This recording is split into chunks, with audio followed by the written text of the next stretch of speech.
दोस्तों नमस्कार, आदाब। फिल्मी सेपियन के इस खास प्रोग्राम में किरदार में आपका फिर से बहुत बहुत स्वागत है। दोस्तों आज हम हिंदी सिनेमा के स्वर्णिम युग में गोता लगाने जा रहे हैं। एक ऐसे नाम के बारे में बात करने के लिए जिसे आप शायद नाम से ना पहचानते हो, लेकिन जिसका चेहरा आपने निश्चित रूप से कई क्लासिक फिल्मों में देखा होगा। जी दोस्तों, आज हम बात करने जा रहे हैं पुराने चरित्र अभिनेता शिवराज साहब के बारे में। एक गुमनाम चरित्र अभिनेता जिसने बॉलीवुड की सबसे बड़ी कहानियों के हाशिए पर जीवन दिया। शिवराज साहब का जन्म 1920 में हुआ था। हालांकि उनके शुरुआती जीवन के बारे में ज्यादा जानकारी नहीं है और उस समय के चरित्र अभिनेताओं के लिए यह आम बात थी, जिन्हें प्रमुख सितारों की तरह सुर्खियां नहीं मिलती थीं। बहुत ज्यादा तलाशने के बावजूद हम बस इतना जानते हैं कि उन्होंने 1950 के दशक में बॉलीवुड में कदम रखा था। वह समय जब हिंदी सिनेमा आजादी के बाद अपनी जगह बना रहा था। लगभग 5 दशकों के करियर में शिवराज साहब 200 से ज्यादा फिल्मों में नजर आए। जी आपने सही सुना, 200। 1950 से 1990 के दशक तक वे हर जगह थे, पिता, चाचा, फकीर और कभी-कभी खलनायक की भूमिकाएं निभाते हुए। उदाहरण के लिए 1953 की फिल्म पतिता में उनकी भूमिका को ही लें। यहाँ वे एक युवा निर्दयी जमींदार हैं जो कहानी की त्रासदी को गति प्रदान करते हैं। यह एक छोटा लेकिन महत्वपूर्ण किरदार है जो शुरू में ही उनकी क्षमता को दर्शाता है। लेकिन शिवराज साहब सिर्फ एक खलनायक नहीं थे, वे सब कुछ कर सकते थे। शिवराज साहब को खास बनाने वाली बात यह थी कि वे छोटी छोटी भूमिकाओं को भी यादगार बना देते थे। उन्हें बॉलीवुड फिल्म में गोंद की तरह समझे।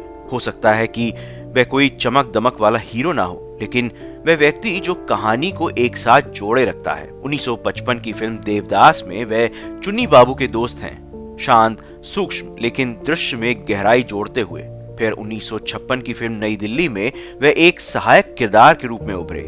किशोर कुमार साहब की कॉमेडी में घुल मिल जाते हैं और उनकी कॉमिक टाइमिंग को फिल्म प्यार किए जा में कौन भूल सकता है, जहां वे महमूद साहब और ओम प्रकाश साहब के साथ उस मजेदार जोड़ी का हिस्सा रहे। शिवराज साहब को बड़े बड़े डायलॉग की जरूरत नहीं थी, उनकी मौजूदगी ही ऐसी थी कि आप उन्हें नोटिस करते थे। शिवराज साहब का करियर सिर्फ लंबा नहीं था, यह बहुमुखी था। 60 के दशक में वे सरस्वती चंद्र और दो रास्ते जैसी क्लासिक फिल्मों में भी नजर आए। वह अक्सर बुद्धिमान बुजुर्ग या परिवार के सदस्य की भूमिका भी निभाते थे। 80 और 90 के दशक में जब भारत में टीवी नई बड़ी चीज बन गया था, तब भी वे दूरदर्शन के धारावाहिकों में नजर आते थे। शिवराज साहब ने ज्यादातर ऐसी भूमिकाएं निभाई जो गरीब, जिंदगी से हारा और दुखियारा होता था। वह आम आदमी की बेबसी को पर्दे पर दर्शाते थे।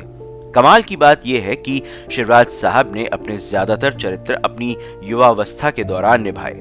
एम.वी. रमन साहब की 1955 की फिल्म पहली झलक में उन्होंने एक बूढ़े फकीर की भूमिका निभाई थी, जिसमें उनके ऊपर हेमंत कुमार साहब का एक गीत जमीन चल रही है आसमान चल रहा है फिल्माया गया था।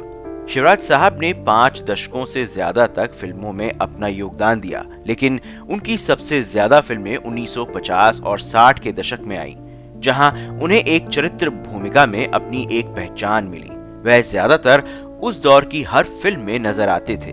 1955 में अमिया चक्रवर्ती साहब की फिल्म सीमा में चाचा काशीनाथ की भूमिका को काफी सराहा गया। 1957 की फिल्म मिस मैरी में भी उनके पादरी के रोल को काफी सराहा गया था। ऐसे कई किरदार थे जिनको शिवराज साहब ने छोटे होने के बावजूद बहुत ही सहज तरीके से निभाया। 1970 के दशक में भी आप उनको लगभग हर बड़ी फिल्म का हिस्सा पाएंगे, जैसे 1973 की फिल्म यादों की बारात, 1977 में अमर अकबर एंथनी।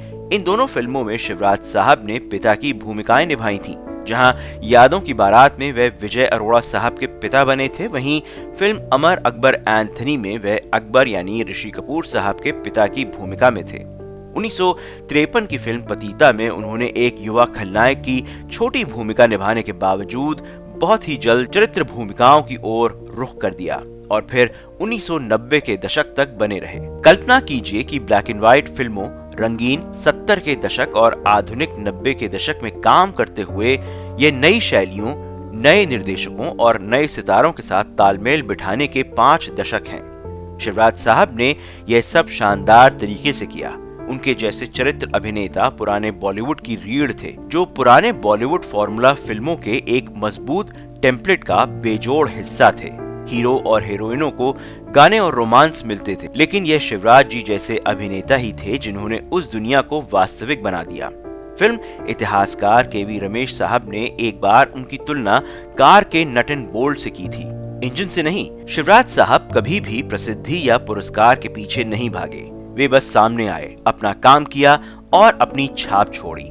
एक तरह से वे उन सभी गुमनाम प्रतिभाओं का प्रतिनिधित्व करते हैं जिन्होंने हिंदी सिनेमा को जादुई बनाया।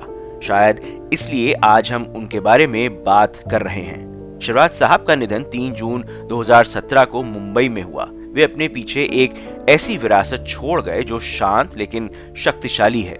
उनकी बेटी रितु बरुआ उनकी यादों को संजोए हुए है। हालांकि वे लाइमलाइट से दूर रहीं। जैसा कि हमने पहले जिक्र किया कि उन्होंने 200 से अधिक फिल्मों में काम किया, लेकिन कुछ का कहना है कि उन्होंने इससे भी ज्यादा फिल्में की। यह इस बात का सबूत है कि वे कितने विशाल व्यक्तित्व के थे। अगली बार जब आप मेरा साया या कस्मे वादे जैसी कोई क्लासिक फिल्म देखें तो शिवराज साहब पर नजर डालें।